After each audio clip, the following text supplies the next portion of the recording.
ESG, and it's a strange grouping of topics actually, environmental, social and governance, but they really are becoming what you could class as a license to operate with stakeholders.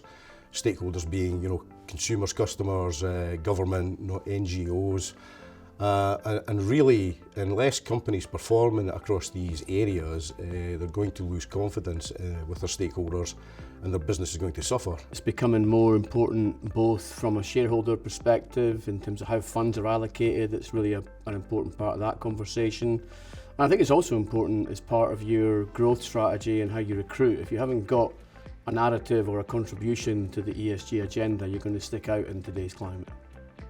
The question then becomes like, what is it that you're trying to get out of the ESG? It's quite a broad-based topic at the moment. It's like, what are you really focusing on? And I guess it's specific by company, because some companies have to worry about supply chain, some companies have to worry more about the people, some companies have to worry about what they're doing to the environment and so on. So I think, it's definitely a field where everyone's still feeling their way around, but it's definitely front and center for investors.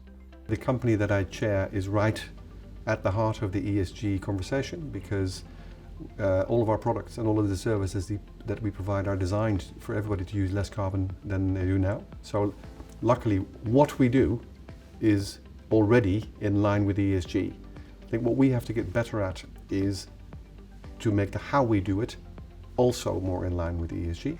So our board is quite interesting in the sense that a number of our strategic investors also sit on our board, and increasingly, there are more questions around the board table in terms of what we're doing from an ESG perspective, and that covers all kinds of areas. So it can be climate, it can be what our diversity and inclusion policy is, how we're incorporating ESG into our merger and acquisition activity from a due diligence process perspective.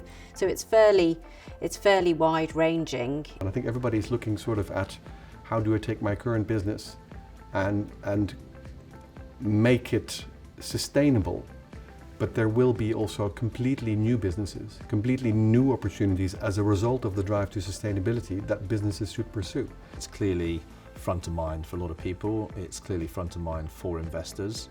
I'd say that investors these days can't get away with ignoring it. So I think it is a really important piece of the jigsaw puzzle.